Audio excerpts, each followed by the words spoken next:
After my breakup, I thought I'd never breathe again. I felt trapped in a world that was upside down, shattered, abandoned, alone. And the advice I kept hearing? Just give it time. He'll be back. If it ended, it was a mistake. Believing those lies only kept me stuck in pain. I'm Natalia Sizich, a psychologist who has personally gone through a devastating heartbreak and helped hundreds of clients heal. Today, I'm gonna set you free from the 4 breakup myths that quietly destroy your chances to move on and show you the way out. It's day 37 since the breakup. You still check your phone every morning, hoping for a message that isn't there. And everyone around you keeps saying, just give it time. You'll get over it. It sounds comforting, doesn't it? And I don't want to take that comfort away. But if time was truly the best healer, there wouldn't be psychologists, coaches, doctors, or self-help books, right? Heartbreak creates a lot of pain and emotions that are universal. Shame, guilt, anger, despair, loneliness. And our psyche has its own defense mechanisms to protect us. This is what it means for you. On the outside, you may look like you are coping, smiling, working, even dating, but inside, your heart hasn't caught up yet. It just got stuck. So these defense mechanisms are helpful. Without them, many people wouldn't even be able to get out of bed. But here's the problem. When you rely on time alone, it's not time that heals. It's your psyche that hides. The pain only just gets buried, not transformed. Have you ever wondered why it still hurts even after all these months? This is the reason. Even worse, unresolved pain doesn't just sit quietly. It can resurface as a depression, constant disappointments in people, or even a loss of desire to search for love again. Though deep inside, we still crave the connection. And I wonder, as you're listening now, do you recognize any of these in yourself, or maybe in someone you love? I know this might not sound very encouraging, especially if you are in a lot of pain right now. And this is exactly why finding comfort and support is so essential, because suppressing emotions, avoiding grief, or just trying to wait it out won't do the job. But there's good news too. There is a way through this. I remember Anne, one of my clients. She sat across from me, hands wrapped around a mug she hadn't touched. "It's been 2 years," she whispered, "and I still wake up feeling like someone pressed pause on me." She had tried dating, sat across from men in cafes, smiled, nodded, but felt nothing. "It's like my heart forgot how to open," she said. When we began unpacking the grief she had buried, something shifted. One day she called me after pulling over on the highway. She had cried so hard she couldn't keep driving. But it was also the first time she told me she finally felt alive. And that's true for all of us. Healing isn't passive. It takes reflection, support, and intention. If this resonates, type time in the comments. You'll see how many others have been there too, and you won't feel alone.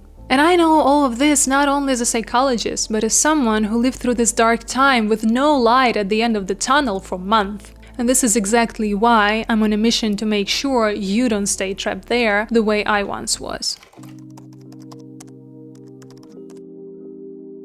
How many of us are secretly dreaming of him realizing that he cannot live without us, that we are his one true love? I've been there.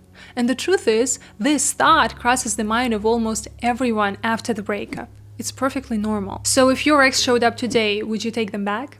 Let me know in the comments. But here is why your ex coming back is a myth. Let me use an interesting parallel from the business world. Back when I was a top manager in the corporate, I noticed something that psychology later confirmed with the science. Research shows that about 80% of employees who accept a counter offer after resigning still end up living within a year. Because the decision to move on was already made. It's the same with relationships. Your ex might be tempted to come back, but unless something truly changes, the same reasons for living will still be there. Yes, there are couples who reunite and make it work. Think of Julia Roberts and Richard Gere in Pretty Woman. She refused to settle for something superficial. She wanted a real, deep connection. And he wasn't ready at first. But later, when he realized he couldn't go on without her, he came back. He had grown, and because both of them had changed, it wasn't a replay, it became something new. That's why just waiting for your ex rarely works, because unless both people have grown, it isn't really a new relationship. It's just a replay of the old one, and you already know how that story ended. Research in relationship psychology found that 44% of people have gotten back together with an ex. Hey, yeah, you say. But most of those reunions ended in another breakup because the patterns that ended the relationship the first time hadn't changed.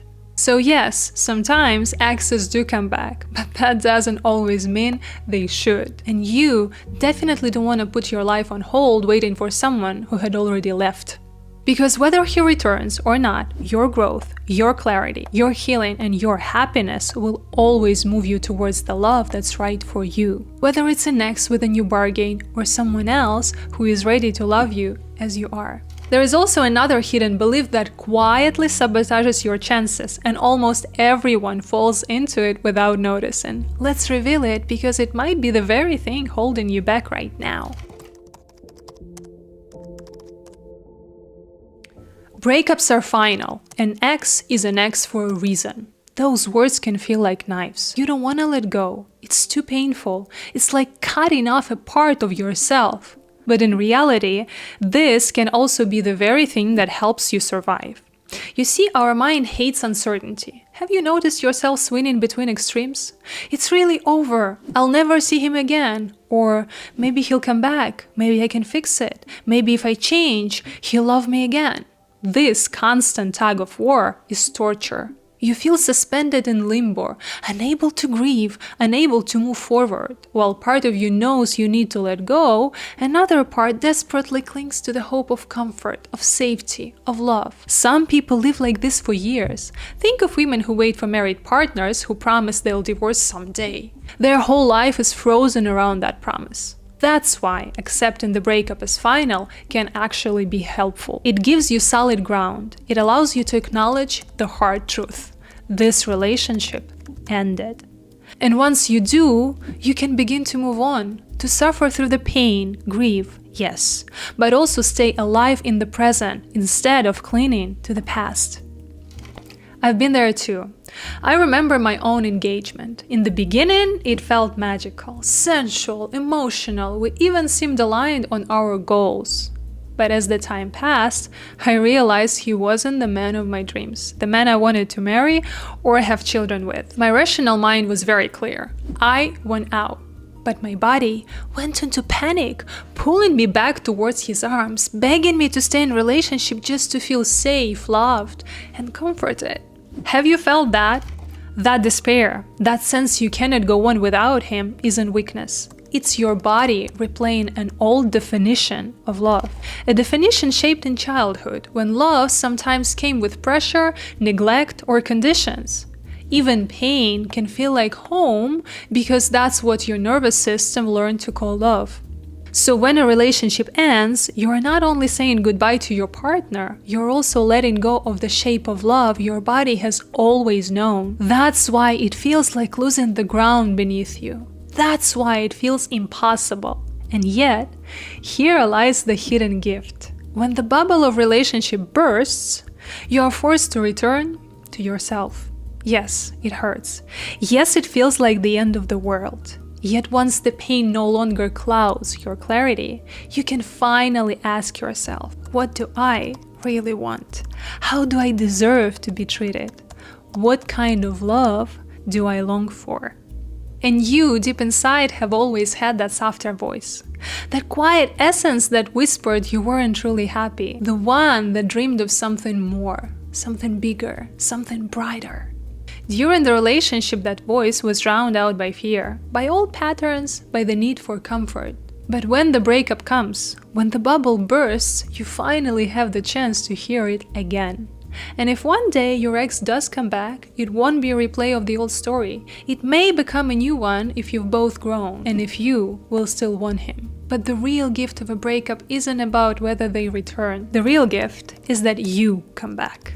To yourself, to your truth, to your power, to let go of old patterns and to create space for the love you always wanted and always deserved. When you imagine the love you always dreamed of, what does it feel like? What does it look like? If you feel like sharing, I'd truly love to hear from you in the comments. One of the hardest myths to let go of is this: if we broke up, then the whole relationship was a mistake. For years I carried that thought like a curse, because if it ended in heartbreak, then surely I had been wrong all along, right?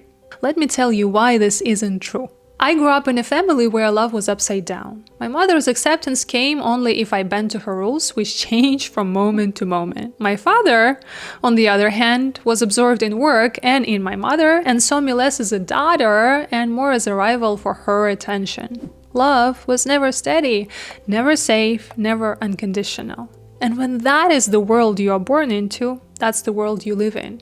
It's like that horror movie I once saw when a man is pulled through a mirror into a twisted version of reality. Everything looks familiar there, but it's inverted, broken, terrifying.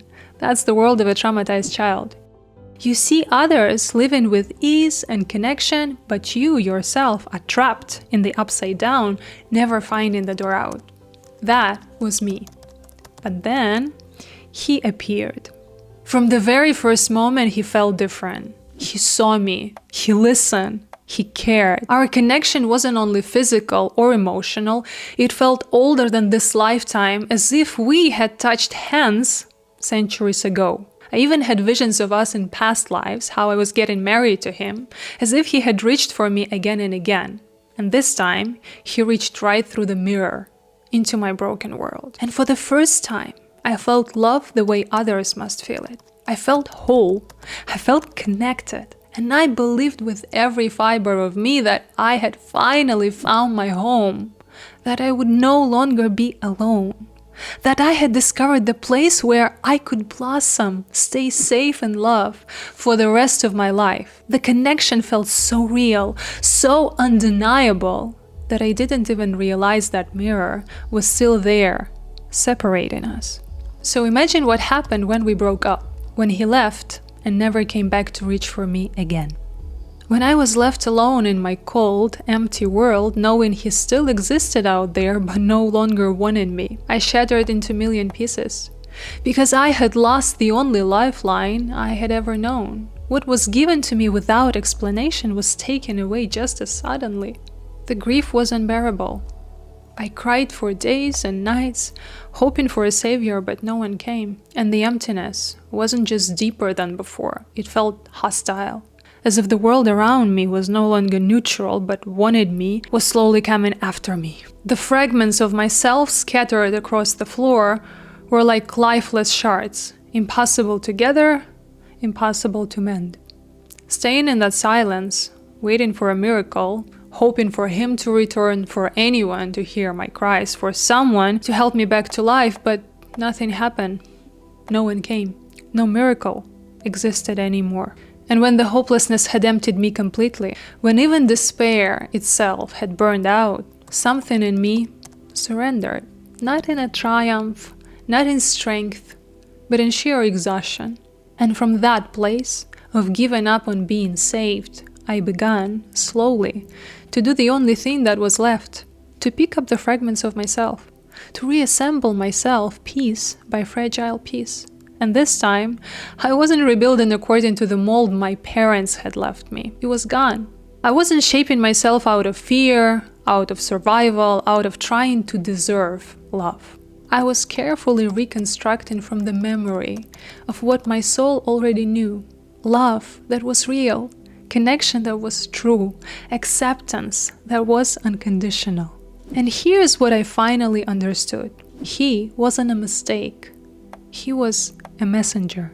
His role was never to put me back together. That part was mine. The quest my soul had designed from the very beginning, trusting that somehow I would rise to it. So yes, my breakup burned me to ashes, but it was also the fire that allowed me to rise like a phoenix, to be reborn, to become who I was truly meant to be, to lighten up my heart with love so that I could one day lighten up the hearts of others. And if you are standing in the ashes right now, wondering how you'll ever breathe again, I want you to know this too can be your fire. You don't have to walk through it alone. If you are ready to step into your own rising, if you are ready to come back to yourself and the love you deserve, I would be honored to guide you there. So, if my story resonated with you, know this. There are 3 more breakup myths just as dangerous. And the last one may be the very thing still keeping you from love right now. If you're ready, click here to watch part 2 of myth busting. And let's keep rising.